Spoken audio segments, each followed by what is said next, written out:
A drop of blood leaked from the center of the flower, ran down a petal, and dropped onto the wooden bench. The sound of it hitting the bench was in harmony with the raindrops tapping on the tin roof of the small shed. Ciaran blinked. The drop of blood vanished before his eyes. "Ciaran!" The voice came from Mrs. Hanson, an old gypsy who approached him from behind. He almost jumped out of his skin. Almost. He cleared his throat, loosened up his tie, and smiled. "Mrs. Hanson, I am here for the flowers." "Certainly." Her smile was crooked. Ciaran thought she had probably been a mysterious and very beautiful woman before things had gone wrong with her alchemical practice. She had crossed the dangerous grounds of natural medicine and had paid a dear price. "I'll get the ribbons and wrap them for you." Ciaran nodded in appreciation and returned to examine the flowers. The purple strikes and swirls on the white petals of the mountain avens he had chemically engineered looked perfect. He understood why Juliet liked these wild flowers. They were plain, free, and determined, just like her spirit. He had created the purple strikes on the petals to make the flowers uniquely hers, or maybe to reflect her in his mind. She had fallen in love with the flowers when they were on their honeymoon in Ireland over a year ago. She'd intrigued him since the very first time they met. He was checking out a rare book in the library at Oxford University. She approached him, a total stranger, and asked if she could borrow a few dollars for a cup of pumpkin soup. Who could say no to her brilliant smile, magnificent flaming red hair, and eyes that contained a sea of innocence? She did have a perfect explanation for asking. She wanted the soup. The shop was closing, so there wasn't enough time for her to run back to her dorm for the money. And after she got her soup, he walked her home to get his money back. At least that was his excuse. One thing led to another, and the next thing he knew, he married her, despite his mother's objection. "These flowers are cursed!"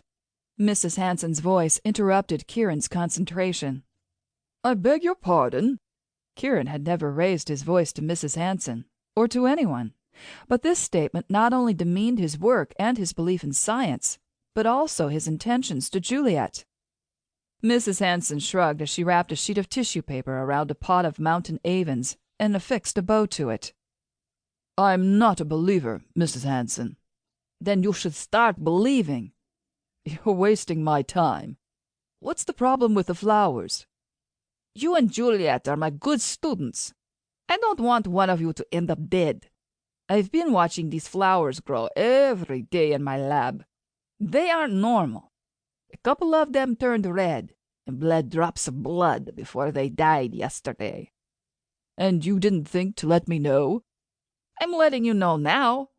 You think I should have called your headquarters and wormed my way through an army of your minions just to tell you your little flowers died under tragic circumstances?" Ciaran shrugged and pushed the pot of flowers away. "So you don't want the flowers now? You believe me that they are cursed?" "Of course I don't believe you. But you've said it now, and I don't feel comfortable giving them to Juliet anymore."